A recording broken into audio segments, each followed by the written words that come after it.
Hello, everyone. My name is Maria Mateo, and welcome to our podcast, The Law. I am here today with my partner in the personal injury cases. His name is Robert Miklos. Hi, Robert. How are you? Good. Thanks for having me here today, Maria, and hello to everyone. Thank you for watching. We're excited to have this podcast here for you today. Yes. So, Robert, what is it to be a personal injury attorney? So being a personal injury attorney is something that is exceptionally rewarding in the sense that you have the opportunity to represent people who are injured through no fault of their own. We see people who come to us at Maria Mateo Law who have unfortunately had to have surgeries, who have lost loved ones, who have really gone through very significant injuries and difficult times in their lives, and we have the opportunity to help them get money compensation in a court of law. And what drew you to personal injury? So personal injury specifically is something that really drew me in because of the opportunity to help people. A lot of our clientele are primarily Spanish speaking. They come from lower socioeconomic backgrounds where they don't have a lot of money. Their family comes from another country in their first generation, and where we come in as lawyers is we give them a voice in a court of law and in the community to bring lawsuits against very powerful institutions such as hospitals, such as large corporations and insurance companies, and we as personal injury lawyers are able to level the playing field so that we can get money compensation and justice. So the idea of helping the little person get money compensation for their injuries that were sustained as a result of the negligence or the carelessness of large corporations, large hospitals, and other types of entities that we go after. So really it's about sticking up for the little guy or the little girl, making sure that they get representation and money compensation for how they were wronged and what their injuries were. That's really good. So that brings me to my next question. What is personal injury? So personal injury is kind of an all-encompassing term, a very large term, which has many different areas of law. So when most people think about the idea of personal injury, they think about car accidents. They think about slip and fall accidents. They think about medical malpractice. And at Maria Mateo Law, when we work together on these cases, we make sure that we know about all of these cases.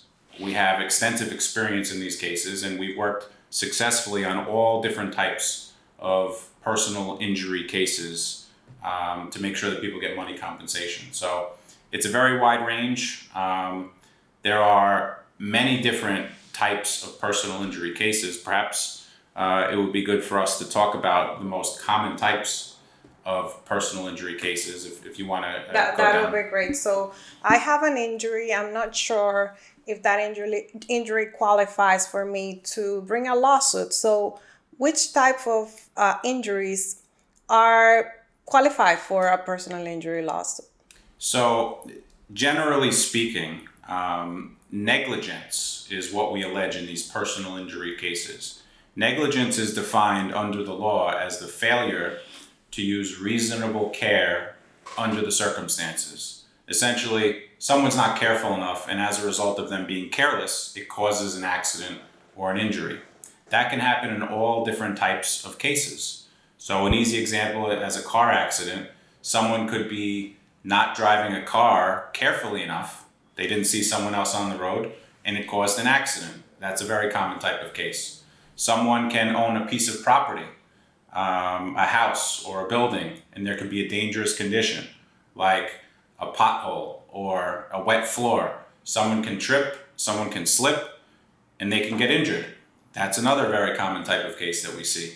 Construction accident cases where workers are forced to work on unsafe conditions without proper safety devices. So falls off ladders, falls off scaffolds, floors collapsing, tripping hazards. All of these different types of conditions exist on construction accidents. And it's our job to make sure that workers get proper protection and also get money compensation for their injuries. Another common type of example of personal injury cases is medical malpractice. So again, when doctors, hospitals, nurses, and other types of medical care providers are not reasonably careful under the circumstances and someone gets injured, we bring lawsuits for money compensation. Common types of medical malpractice cases would include things like birth injury cases, where unfortunately children are born and they suffer neurological injuries. We see things like developmental delays in children. We see cerebral palsy, different types of neurological injuries that can occur, unfortunately, during the birth process. We see cases involving cancer where certain types of cancer are not timely diagnosed and treated, and the patient loses out on the benefit of an earlier diagnosis and a chance at a better outcome. Surgery cases, we handle a lot of surgery cases at Maria Matteo Law as well, where unfortunately patients go in for a surgery, some type of complication occurs. Could be bleeding, could be infection, could be anything that really goes wrong. But it's the doctor and the hospital's job to be reasonably careful under the circumstances. They have to timely diagnose that complication when it occurs and make sure the patient gets treatment so they can have the best outcome. So the general rule always applies. There has to be reasonable care under the circumstances. Whether you're driving a car, whether you own a piece of property, whether you're working on a construction site or you're in some sort of medical field, you always have to be reasonably careful. And if you're not, and you injure someone, then they will be responsible. And that's where the lawyers come in to make sure that money compensation is awarded to the person who was injured. There are also cases involving, unfortunately, where people pass away. Those are called wrongful death cases. And we certainly have a lot of experience in bringing those kinds of cases as well. And those cases are very, very sad, the majority of the cases that you mentioned. And unfortunately, they happen way too often. So when somebody gets injured and they have one of those cases that you mentioned or others that you didn't, at which point do they go for a consultation, and how much does a consultation cost for them to go see and just evaluate if they have a case or not? So I would say that the earliest that you can come in for a consultation with Maria Matteo Law, the better. Why? Because you want to make sure you get legal representation as soon as possible. Sometimes when things linger on, you start to forget details. Sometimes evidence might disappear over time. For example, if there's a dangerous condition that caused someone's injury, they might fix it before you have an opportunity to go out and to take measurements, to take photographs, to take videos. Witnesses might disappear. You may not be able to get witness statements who can help support your case with statements. It's very important that you contact a lawyer, particularly at Maria Matteo, given the experience and successful results we've had in the past, as soon as possible. The other question was, how much does it cost? It's free. There's no obligation. You can come in anytime. We'll make sure that we accommodate you. There's no payment that you have to make up front. It's a free consultation, no obligation, and we're more than happy to take a look at your case. No charge. So one of the questions that come very, very often is, how much does an attorney charge for a personal injury case? So in personal injury cases, if we were to break it down between a negligence case, personal injury, so car accidents, slip and falls, construction accidents, that is a third. So whatever the recovery is, we take a third of whatever the recovery is, meaning that there's no payment up front for the cost of the litigation, and we only get paid if we win the case. If we're unable to win the case, you don't have to pay us for our attorney's fees, for the amount of time that we spent on the file. And it's a very important model of attorney's fees. Why? And this goes back to what we were talking about earlier about what is it about personal injury law that drew you in. The model is what's called a contingency fee. And it means that our fees are contingent upon winning the case. It gives people access to lawyers and to the courthouse who could not otherwise afford paying for a lawyer. So people generally think of lawyers costing a lot of money. With this model, when you have a personal injury case, you are able to retain a lawyer like us, free of charge, for the entirety of the case, and only have to pay if we win. And the payment that you make to the lawyer for our attorney's fees comes out of the money that we're able to get you. So people who can't afford to pay hourly for a lawyer or pay for the costs that are associated with a lawsuit, they're able to utilize our services here at Maria Mateo Law under this model. And it's been a very successful model to give people who can't afford lawyers, justice and money compensation. That's very good. So at Maria Mateo Law, we have a lot of clients that are immigrants that have no immigration status. And sometimes they are afraid to just file a lawsuit because of their immigration status. Does that have to do with anything? Can a person without an immigration status in the United States file a personal injury lawsuit? The short answer is yes. It doesn't matter what your immigration status is in New York State. You are able to file a lawsuit for personal injury or medical malpractice. We go through great lengths to make sure that clients feel comfortable bringing a lawsuit if they have some questions about their immigration status.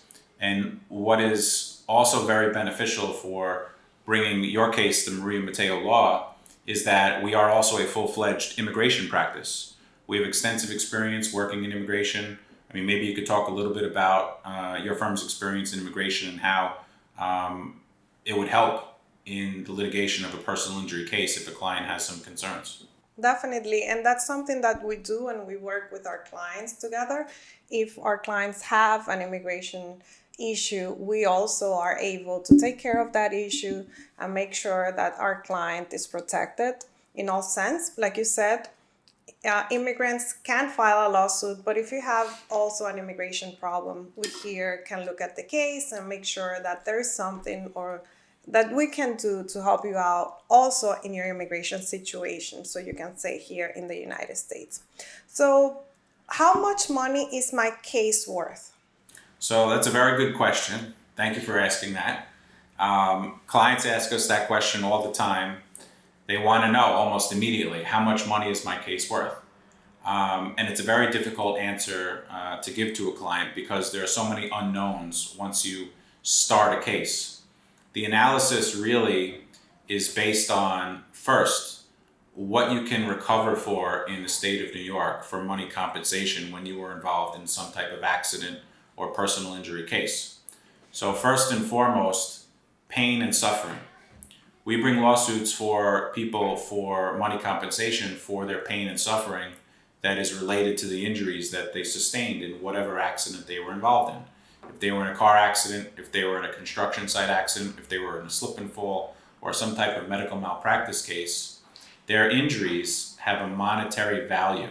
Their pain and suffering and how much that pain and suffering interferes with their loss of enjoyment of life, the things that they used to enjoy before they got injured, how much it interferes, is all taken into consideration as to how much the pain and suffering is worth. We look at other cases. An example that we can kind of draw an analogy is when you're thinking about purchasing a home, you look at other homes and how much those are worth, comparables or comps. So in the personal injury world, we look at other cases to determine, okay, in the past, a jury and the courts have allowed a person with similar injuries to keep this amount of money. So in this case, the one that we're analyzing, we can use it as an example to say this is how much these injuries are worth. But it is an analysis that takes into a lot of different factors, and pain and suffering is definitely one of them.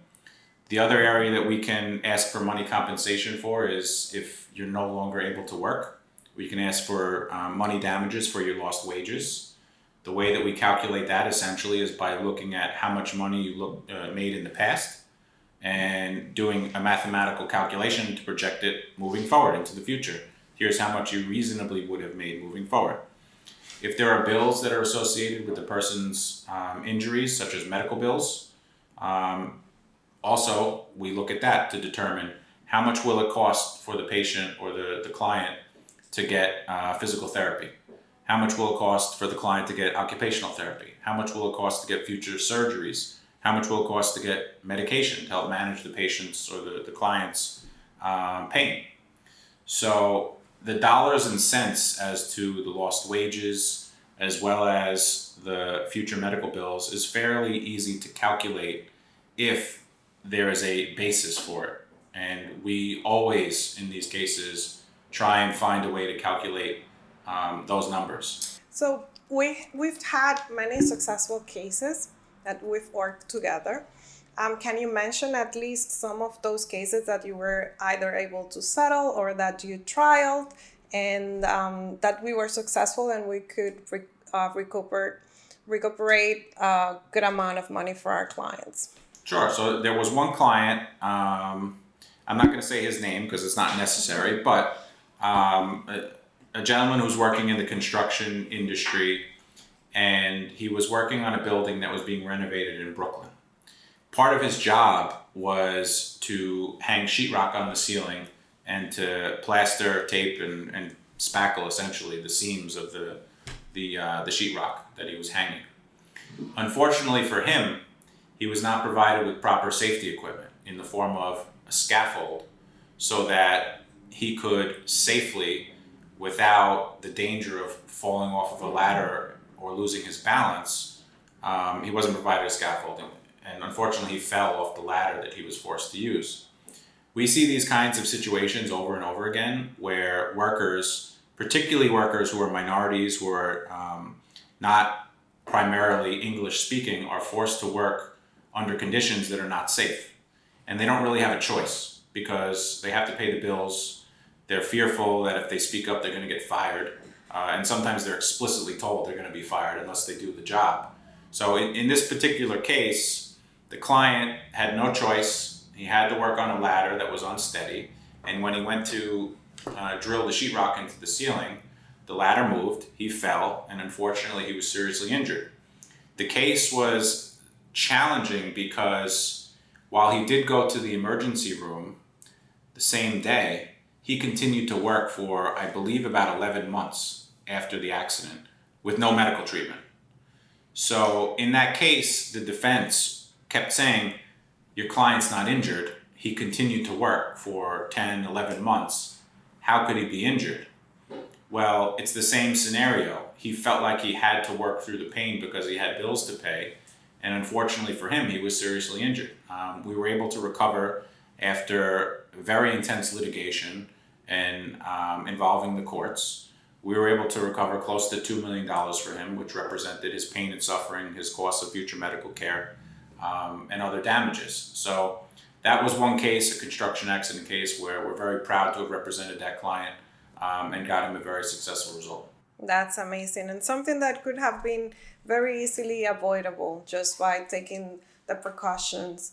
Definitely that employer was obviously negligent in that case. So we were very, very happy that at least he got some remuneration for his injuries.